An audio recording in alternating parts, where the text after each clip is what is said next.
Hey everyone, I'm Chase with the Basecamp team. Today we're going to show you how you can use Basecamp with one of your churches. So, Ryan, why don't you go ahead and introduce yourself and tell us a little bit about why you use Basecamp for your church team. Thanks, Chase. My name is Ryan Johns. I work for Atlanta West Pentecostal Church in Atlanta, Georgia, and we use Basecamp for. We just started using Basecamp a few months ago, and really loving it. And we're using it for some of our larger projects and some of our projects that we need to have some feedback with our team. It's keeping us accountable. It's keeping us organized, and we're loving it. So, Awesome. So, what were you doing I guess, before Basecamp? That's kind of a good place to start. Was it just a yeah. mass of confusion going on? It was. I have right here a document. We called them planning guides, and what we did is we had this massive document, and what we would do is we would have promotions, as you can see, and public announcements, and so we just broke it down. But our teams had to go through a six-page document, find what they were supposed to do, and then it was up to them to follow through, to email, to say you did it. And while it's very detailed, as you can see, this is for our Memorial Day picnic. We have about 400 to 500 people visit on Memorial Day, and it's great, and we have a very organized system. But it was just missing something, uh, just to kind of give us some accountability, and that's what Basecamp stepped in and did that. So what we did is we transferred everything that we were doing into Basecamp.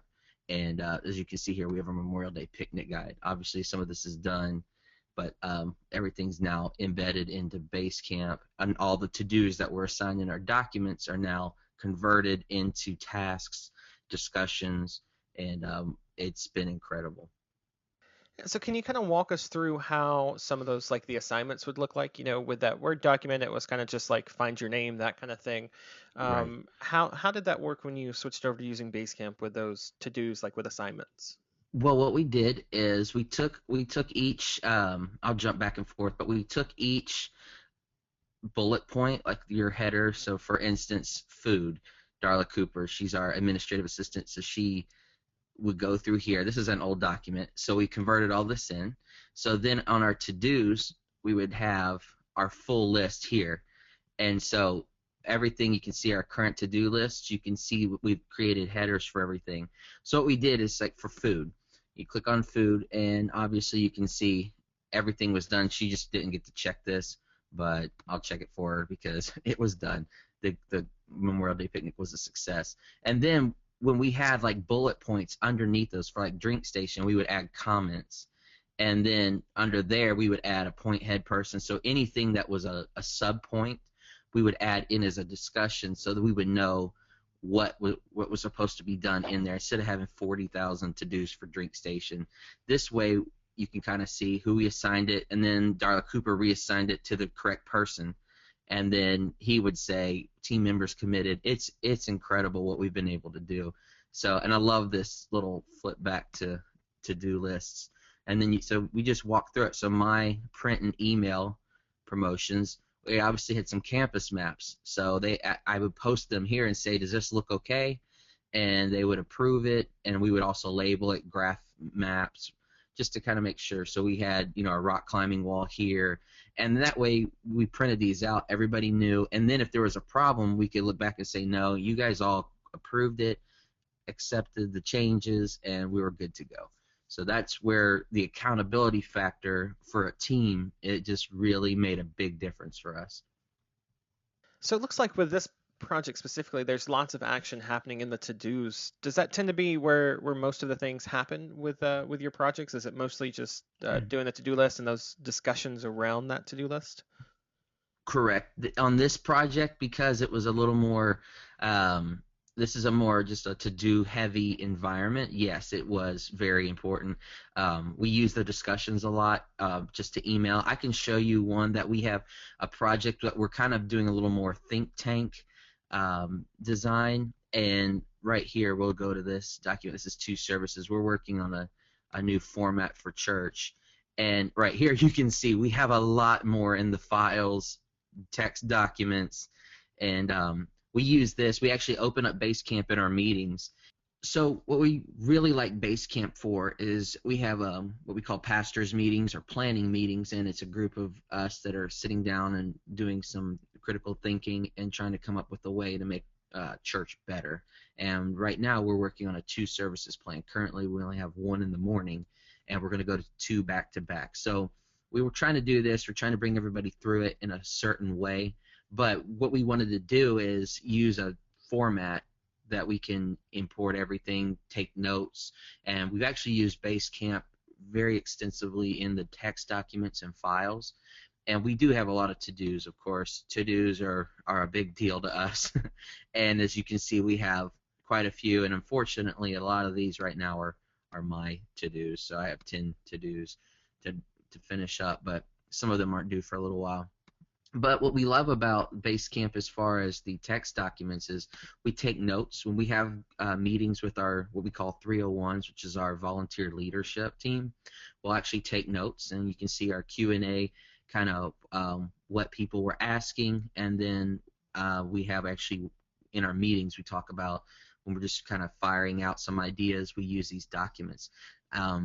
Another cool feature that we like about it is, for instance, we have some survey results. We took a few surveys, and so afterwards I would tally the physical surveys, and here's our total paper responses, and then below we can actually have a discussion about it, and it just kind of says, hey, what's going on? And we also have an online survey we did that was sent out via an email system, and so we'd have the graphics here, and of course I love to label everything, and it really helped us be able to see the results, communicate on the results before we had a meeting again, and kind of get us all caught up and up to speed before our next meeting. Loving it, and it's been very impressive for us. Now, you mentioned the 301 volunteer staff that you've got going on. When you rolled Basecamp out, is it for just like a core team that's working with the church, or do you invite those 301 volunteers into your Basecamp too? What we have done so far is we used our pastoral staff. We have 11 full-time staff members that work around just with our pastor, and they're basically department heads, and I run like the production services. We have another guy that's kind of like our CFO, and then we have like a family pastor, youth pastor, and a principal of our school, and they will be the ones that use Basecamp the most. But we will be branching out, just because we're not as familiar with it. We will be branching out into using this. Our 301s would be about 30 to 45 people. So whenever we need them to be in a project, we will start doing so. Right now, we're just kind of getting everything going and using this for our pastoral staff. But then we have seen that you can invite more people that are from the outside, and then just have them see certain sections. But right now, we haven't really needed that feature yet, but we will be utilizing it soon. So for other churches that are looking at using Basecamp with their team, do you have any helpful hints or pointers or advice on how you rolled it out to everybody on your team? I would say what we did is we had somebody kind of master it. They set it up, explored it. We sat down, 2 of us, and just said, okay, here's what we want to do. And we kind of did a lot of thinking on it and trying to figure out how we're going to use it. We rolled it out to, of course, we got the pastor, the boss, on board first, like, hey, see how important this is. And once he saw the importance of it, then what we did is we sat down in one of our meetings, and we use an Apple TV and our MacBooks, and we sit down in our conference room, and we kind of walked everybody through it. We had them all download the app and show them how to use it on their phones. We love AirPlay just for using this system. It's great to be able to train, and we've rolled it out that way, and then just kind of like explored it. The thing I would say, if I was gonna, I would definitely say make templates first. If you're gonna do something that's gonna be reoccurring, I would say that would be your first step, is go ahead and make a template, get it all set up, and then roll it out. Because we did it the other way. We have all this data, and we didn't think about putting it in a template first. We just made a project, and so I would say that would be a really good piece of advice.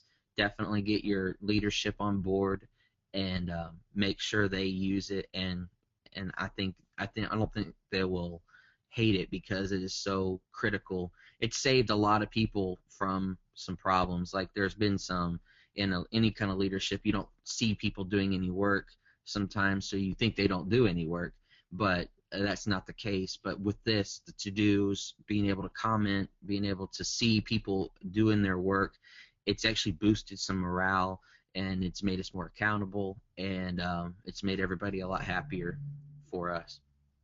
Awesome, which is a great kind of point to leave it on. Thanks for showing us how your church uses Basecamp.